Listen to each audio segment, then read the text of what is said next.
Welcome back to another episode of Rock Boys Football. Mario Cristobal, the Miami Hurricanes have been one of the more impressive programs that we've seen to start out 2024.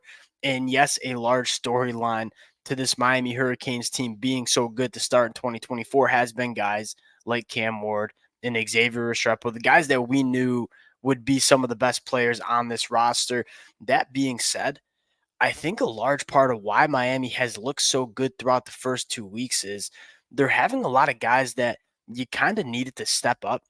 They're stepping up in 2024. Now, we didn't have a ton of question marks in terms of this Miami Hurricanes depth chart in this roster. It was one of the more complete and talented rosters that we see in all of college football. That being said, there were certain position groups that, we would consistently talk about in the offseason as being those position groups we wanted to see kind of figure it out in 2024. You're seeing some guys really put it together to start the 2024 season. I want to look at five of the most impressive surprise standouts for this Miami Hurricanes team. So I'm not going to talk about Cam Ward. I'm not going to talk about Xavier Restrepo because, quite frankly, I ain't that surprised in terms of what they're doing to start 2024. But there are some players that, kind of flying under the radar during spring practice and fall camp that have really been dudes for this Miami Hurricanes team. Fired up to get into it now. Before we do, and as always, I think the most exciting part of this conversation is we could probably talk about 10 to 15 players. Now, I can't go for 40 minutes. I don't have the attention span to talk for 40 minutes to you guys.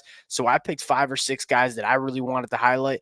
Would love to hear from you guys in the comment section in terms of the names and the players that have kind of surprised you the most to start 2024. Of course, if y'all do enjoy the content, consider subscribing to the channel. I always say this to Miami Hurricane fans. One, you guys throw a ton of input in the comment section. More importantly, y'all show a ton of support to the boys. I can't thank you guys enough. And without further ado, let's get into this one. And I want to start with, a player that really flew under the radar during spring practice. We didn't even really talk about him in terms of cracking the rotation going back to spring, and then has a really good fall camp. I've been really impressed with safety Jaden Harris. Now, this was, at least in my mind, by far the biggest question mark within this Miami Hurricanes program was that safety position. You don't really just replace guys like Cam Kitchens and James Williams overnight. They moved Michelle Powell back to the safety spot. The question was who's going to be the other safety that Miami can rely on. It seems like Jaden Harris has kind of taken the bull by the horns, so to speak, and he's been an absolute dude for Miami. He leads the team in tackles. Jaden Harris tackling is very impressive. I mean, this kid wants to get downhill. He wants to make his plays at or behind the line of scrimmage. But then you look at Jaden Harris in coverage and say, this was a former cornerback coming out of high school. He is comfortable operating in man coverage, has a knack for finding the football outside of that one, I wouldn't say blown assignment, but the bad angle he took on Montrell Johnson that led to that 71-yard touchdown run. Outside of that one play, like Jaden Harris has been all over the football field for this Miami Hurricanes team and has seemed to kind of step up and say, is Jaden Harris going to be an all-American safety for Miami? No, probably not. But this kid's been damn solid for Miami, and that's really all we were looking for, right? You look at this Miami Hurricanes defense, it's going to be led by the front seven, but we couldn't have guys that were blowing coverages and letting guys run free down the field. Jaden Harris has been limiting throwing windows, making plays on footballs, tackling in space. Jaden Harris has really impressed me throughout the first 2 weeks of the season. I think that's a massive storyline for this Miami Hurricanes program. Going to number 2, and let's talk about a guy that is not necessarily going to jump out in the box score, so to speak, but a guy that if you're a Miami Hurricanes fan and you watch every single snap of this team, you know the value that Ahmad Moten has brought to Miami. And that was one of our bigger question marks in the front seven in terms of, hey, Simeon Barrett Jr., elite pass rusher, maybe not as good against the run. We knew we had CJ Clark as kind of that two-gapper, the guy that could eat up double teams and kind of do some of that dirty work. The question was, when CJ Clark's not on the football field, who's going to be that guy? Ahmad Moten has emerged as that guy. 6'3", 225 or 325. And I'll say this, he don't look 325. Like he carries that three. If he's actually 325, he carries that weight exceptionally well. Like you can tell he's gotten his body right since he's come in 2022, and he's looked phenomenal. And I think what's most surprising is not only is Ahmad Moten doing some of that dirty work that you wanted to see from him, but I think more importantly, gives you a little bit more juice in terms of getting behind the line of scrimmage and getting after the passer from the inside than I was expecting from Ahmad Moten. Again, I think our biggest concern was depth on the inside of the defensive line. Ahmad Moten playing the way he is has really stepped up. And I think that's a huge story, especially when you're Miami and you talk about, hey, we want to win our football games late in the fourth quarter. We want to win late in the season. You need depth on the defensive line. It's something Miami, quite frankly, hasn't had a ton of over the last couple of years, where if you're taking out your ones, you kind of have a significant drop off when you're putting your twos and threes in the rotation on the field. Miami doesn't really have that drop off with a guy like Ahmad Moten really stepping up. Now, you'll have guys like Justin Scott, I think, play more. Justin Scott's going to be really good. I think even against Florida A&M, like you can see that kid as he continues to understand the defense and get acclimated to the college football landscape. I'm fully confident that Justin Scott becomes a key rotational piece on the inside of the defensive line. So now you talk about Simeon Barrow, you talk about CJ Clark, Ahmad Moten, Justin Scott, Anthony Campbell's giving you some solid reps. You're starting to feel good about where the depth is from Miami, but specifically that dirty work, nasty defensive lineman that's not necessarily making the tackles, but allowing linebackers to come downhill and play free. Ahmad Moten's been that guy. Now, going to the last guy, we got two more guys to talk about on defense, but and this isn't necessarily a surprise. The Miami fans who've been rocking with the boys in the summer know, like, Tyler Barron was a guy that I thought was criminally kind of under the radar because I think he got a little stigma because he transfers to Louisville from Tennessee and he transfers from Louisville in the spring, and everyone was like, why is he transferring from Louisville? That don't make no sense. Tyler Barron was so good in 2023. He's been even better in 2024. You talk about guys like Cam Ward and Tyler Barron, guys that could have gone to the NFL, but decided to come back for one more year to kind of boost their draft stock. And Tyler Barron's been one of those guys that he is making himself some money the first 2 weeks of the season. I think what's so exciting about this is you go back to last year when Ruben Bain emerged as that elite matchup nightmare, you might say, on the defensive line. And teams started to give him a lot more attention in terms of tight ends chipping and running backs and potentially even double teams. Miami started to struggle because I don't think they had another answer there. When Ruben Bain gets back healthy, and then you combine him with a guy like Elijah Austin as well and Akeem Mesidor, there are so many guys that are able to win their one-on-ones. And so if Ruben Bain comes back and you're trying to figure out, all right, who do we want to help? What tackle do we want to help? Do we want to help the tackle that's trying to block Tyler Barron? Or do we want to help the tackle that's trying to block Ruben Bain? That's going to be a problem for a lot of offensive lines. And so it's kind of like a pick your poison. Like, all right, you want to give help to the tackle that's trying to work with Ruben Bain.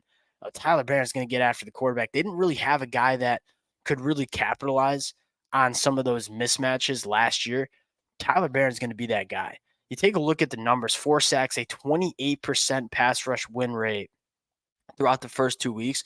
And I think when you dive into the film, what stands out to me about Tyler Barron is he's winning in so many different ways. You can tell that Tyler Barron is a redshirt senior because he has a deep bag of pass rush moves. I mean, he's winning with dipping on the outside shoulder. He's winning with rips on the inside. He's winning with speed to power, just going right through offensive tackles. He is so multiple in terms of how he can get after a quarterback.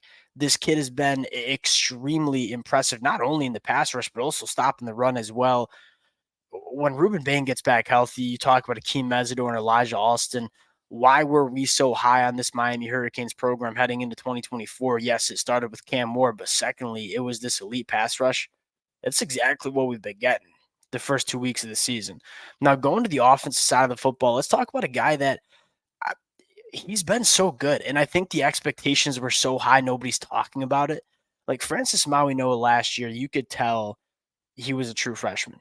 He was really talented true freshman. We all knew that, but you could tell he was a true freshman playing the tackle spot.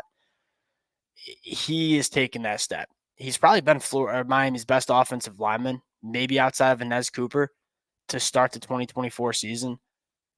You have Jalen Rivers on the other side, who I know didn't play against Florida A&M, and Markel Bell actually looked pretty solid. You talk about the depth on the offensive line. I was impressed in terms of the depth. The guys that were probably 6, 7, 8 on the offensive line, I thought they played well against Florida A&M. Francis Mauigoa is putting it together, and I think again the expectations were so high that people just assumed he'd be really good. It's really hard to hit at the offense tackle spot. Miami's hit with Francis Mauigoa, and throughout the first 2 games, the Florida Gator fans are getting up there and saying, "Oh, our defensive line's a disaster." I don't think the Florida Gators defensive line is that bad.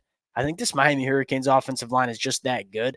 And Francis Mauigoa has been a large part of that. Hasn't allowed a quarterback sack, hurry, or pressure throughout the first 2 games. Hasn't gotten a lot of help. Like they're just putting him on islands against edge rushers. He's doing a phenomenal job. You can tell he's gotten a little bit more physical in the run game as well. That body composition is getting a little bit better going into year 2.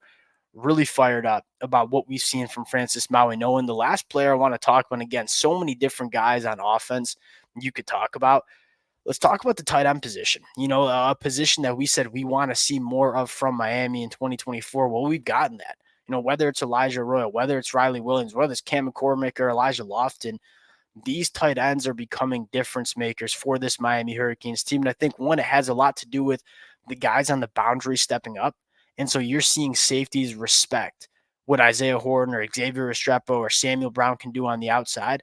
And so what does that leave for the tight end position? They're just running with linebackers up the seam and they're running scot free. Like there's not a lot of linebackers that can carry these kind of athletic tight ends up the field. Cam Ward's finding them over the middle of the field. Elijah Royal has been targeted 5 times. He's caught 5 footballs for over 100 yards. I've been really impressed in terms of not only Elijah Royal, but really just all of the tight ends in this Miami Hurricanes offense. Now, a couple of honorable mentions. One, Isaiah Horton. We kind of had the conversation. Isaiah Horton was getting a lot of offseason buzz. They bring in Sam Brown. Sam Brown's been good. Sam Brown's been blocking his tail off down the field. But you talk about the playmaker in terms of working vertically down the field, making some of those contested catches. Isaiah Horton's been that guy. I look at on the defensive side of the football, another honorable mention, OJ Frederique, a true freshman 3-star that came into the summer. We were hearing the fall camp buzz about him. I was kind of in the mode of, hey, we'll wait and see it until we believe it. We've seen it. They're playing him a lot, and he's going to continue to get better as a true freshman. That's probably one of the biggest storylines. All right, the biggest question we had for Miami was in the secondary. That guys like Jaden Harris or OJ Frederique really stepping up and being dudes. That's probably been the biggest storyline because this Miami team, it's loaded with NFL talent. It's very complete. The one question we had is in the secondary, but if we get guys like Jaden Harris and OJ kind of stepping up, that's how this team kind of reaches their potential in 2024. So far, they've been rolling. I look at their schedule, and hey, we don't overlook games. We certainly learned that from 2023. That being said, I just look at the schedule and say, I don't know how many teams can just deal with the sheer firepower and talent that Miami has. And then you couple that with just seemingly a kind of flip in the mentality of this football team. It's a much more confident football team. If you're a Miami Hurricanes fan, like you're fired up about this team heading into 2020 or the rest of 2024.